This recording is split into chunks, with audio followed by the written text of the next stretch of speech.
வந்திருக்க அனைவருக்கும் வணக்கம். ரொம்ப சந்தோஷமாக இருக்குது. நேற்று இந்த படம் பார்த்தேன். நான் பார்த்தேன்ற விட பார்ப்பதற்கான ஒரு நல்ல வாய்ப்பு கொடுத்தாரு மாரியண்ணே. ரொம்ப நன்றிங்கண்ணே. இந்த படம் பார்த்துட்டு வெளியில் வரப்போ எல்லாத்துக்கும் என்ன ஒரு கணம் இருந்துச்சோ அதே கணம் தான் எனக்கு இருந்துச்சு. வெளியில் வந்த உடனே மாரியண்ணனை இறுக்கி கட்டி பிடிச்சேன். அத்தனை முத்தங்கள் கொடுத்தேன். அவர் முகத்தவே நினச்சிட்டுன்னு நினைக்கிறேன். நான் முத்தம் கொடுத்து நான் இருக்க கட்டி பிடிச்சது எந்த அளவுக்கு கட்டி பிடிச்சி எனக்கு தெரியலை. கண்டிப்பாக என்னோடய கை தடம் அவர் மேலே பதிஞ்சிருக்குன்னு நினைக்கிறேன். அந்த அளவுக்கு எனக்கு இந்த படம் பிடிச்சிருந்துச்சு. படம் பிடிச்சது அப்படின்றத விட மிஸ்கின் சொன்ன மாதிரி பாடம்தான். என் வாழ்க்கையிலையும் அது எல்லாத்தையுமே நான் பார்த்துருக்காது. கண்டிப்பாக எல்லார் வாழ்க்கையிலும் அது பார்த்ததுனால தான் ஒரு விஷயத்தை படம் பண்ண முடியும். சும்மா ஒருத்தர் மட்டும் ஒரு வாழ்க்கைக்குள்ளே இருந்த மட்டும் அது படமாக கொண்டு வந்துட முடியாது. எல்லார் வாழ்க்கைக்குள்ளே இது இருக்குது. நான் அதை பார்த்துருக்கேன். எல்லோரும் சொன்னாங்க இது முதல் படம் அப்படின்னு அண்ணனுக்கு. அவர் பண்ண வேண்டிய முதல் படம் அப்படின்னு. இது 4வது படம் அவர் பண்ணியிருக்கிறார். அந்த படத்துக்கான பெருமையாக இருக்கும்னு நான் நினைக்கிறேன். இது முதல் படமாக பண்ணியிருந்தாருன்னா மாது செல்வராஜன் நம்மளோட வாழை அப்படின்னு போயிருக்கும். எல்லோரும் பார்த்துருப்பாங்க, இல்லைன்னு சொல்ல நல்ல விதமாக எழுதியிருப்பாங்க. அதற்கு முன்னாடி 3 படங்கள் பண்ணி மாரி செல்வராஜன்னா யார் அப்படின்னு ஒரு மிகப்பெரிய ஒரு பதிவை பண்ணிவிட்டு இப்போ நான் பண்ணுற என்னோடய முதல் பதிவை இது வரைக்கும் அடித்ததெல்லாம் சும்மா அது போர் கிடையாது, செக்ஸு கிடையாது. இப்போ அடிக்கிற மாதிரி இதுதான்டா செக்ஸு அப்படின்னு நினச்சி அடித்த மாதிரி இருக்குது இந்த படம். அதனால தான் இன்றைக்கி இவ்வளோ பெரிய மேடை, இத்தனை பெரிய இயக்குநர்கள், இன்றைக்கி தலை சிறந்த இயக்குநர்கள், சினிமாவுக்கு முக்கியமான டெக்னீஷியனுங்க, தயாரிப்பாளர்கள், ஒட்டுமொத்த பேர் சேர்ந்து எப்படி ஒரு குடும்பத்தில் ஒரு நல்ல விஷயம் நடந்துச்சுன்னா அந்த உறவுகள் அத்தனை பேர் வந்து சேர்ந்து எப்படி அதை கொண்டாடுவாங்களோ அதே போல் இன்றைக்கி தமிழ் சினிமாவில் இருக்க உறவுகள் அத்தனை பேருமே வந்து இன்றைக்கி ஒருத்தர் இங்கே நிற்க வச்சு கொண்டாடுறாங்கண்டா அதற்கு தகுதியான ஆள் கண்டிப்பாக நம்ம மாரி செல்வராஜன் இருக்கான்ற நான் ரொம்ப ஆணித்தனமாக சொல்கிறேன். வாழ்த்துக்கள்னே உங்களை பெற்றவங்களுக்கும் உங்கள் கூட இருந்த மற்றவங்க எல்லாருக்கும், உங்கள் குடும்ப உறுப்பினர்கள், உங்கள் மண்ணின் மைந்தர்கள், உங்கள் உறவு எல்லாரும் காலங்காலமாக சந்தோஷப்பட்டு ஒரு மலை மேலே ஏறி நின்று வான உயர கத்துறதுக்கான தகுதியான ஒரு படமாக இருக்குன்னு நினைக்கிறேனே. தகுதியான மனிதராக நீங்கள் இருப்பீங்கன்னு நினைக்கிறேனே. ரொம்ப சந்தோஷனே. அதே மாதிரி அந்த ஸ்கூலில் வந்து எனக்கு அந்த மாதிரி லைஃப் இருந்திருக்கு. நான் ஸ்கூலில் படிக்க போகல, சாரி, நீங்கள் டக்குன்னு பதற வேண்டாம்.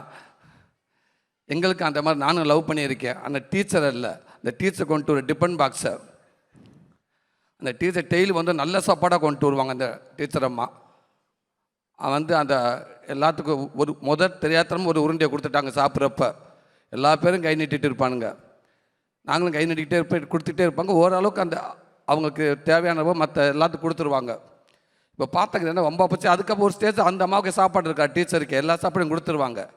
டக்குன்னு ஒரு நாளைக்கு ஒரு ரூல்ஸ் போட்டாங்க. பார், இந்த நம்ம இதில் சொல்கிற மாதிரி எவன் கிளாஸில் ஃபஸ்ட்டு அவன் டான்ஸ் கிளாஸுக்கு கலந்துக்கிறேன் அப்படின்ற மாதிரி எவன் 1லேருந்து 5க்குள்ள நல்ல மார்க் எடுக்கிறான்னு அவனுக்கு மட்டும்தான் உருண்டை அப்படின்ட்டாங்க.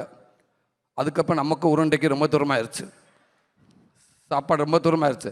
அப்புறம் டிஃபன் பாக்ஸ் திருட ஆரம்பிச்சிட்டா சேர்ந்து. இதுக்கப்புறம் அந்த அம்மா அந்த டீச்சர் டிஃபன் பாக்ஸை கொண்டு வரதே விட்டாங்க.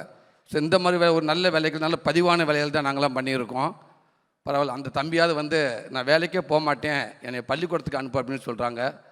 எனக்கு பள்ளிக்கூடத்தை தவிர எங்கே வேண்டாலும் போமா, நான் போகிறேன், என்னை தயவுசெய்து பள்ளிக்கூடத்துக்கு மட்டும் நான் அனுப்பிடாதுன்னு நான் அடம் பிடிச்சிருக்கேன்.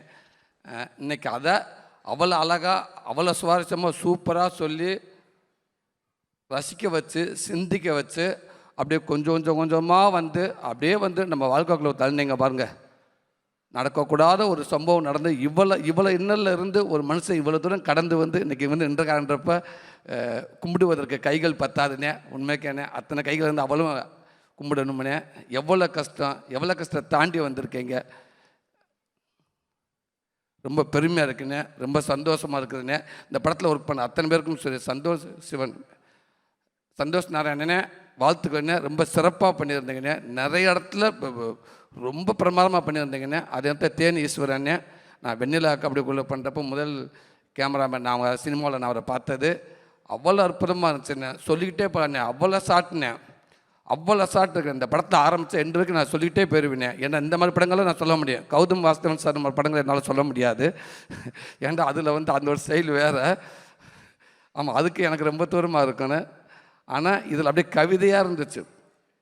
அப்படி இருந்துச்சு நிறையா செட்டு. அதில் அந்த பையன் ஓடியாந்து ஃபஸ்ட்டு அங்கே கீழே இருந்து கட்டில் கீழே எழுப்பி விட்டு வேகமாக ஓடியாந்து போகிற வழியில் அந்த டம்முன்னு பாலத்தை கீழே குதித்து அந்த தண்ணியை அள்ளி முகத்தை கழுவிட்டு அள்ளி குடிச்சிட்டு போய் பாருங்கண்ணே. இதை விட ஒரு பதிவு எதுவுமே இருக்கான்னு நினைக்கிறேன்னு. அது மாரியண்ணே உங்களை சேர்ந்ததேன் தேனீஸ்வரன் அது படம் பிடிச்ச விதம் அவ்வளோ சூப்பராக இருந்துச்சுன்னு. நடித்த அத்தனை பேர்த்துக்கும் என்னோட மனமார்ந்த வாழ்த்துக்கள். தம்பிகளாக தமிழ் சினிமாவுக்கு அற்புதமான ஒரு நடிகரை கொடுத்துட்டார் அண்ணன். அந்த செல்ல குட்டிகளுக்கு கட்டி பெத்தார்களுக்கு தங்க பெத்தார்களுக்கு மனமார்ந்த வாழ்த்துக்கள். எல்லாத்துக்கும் நன்றி நன்றி.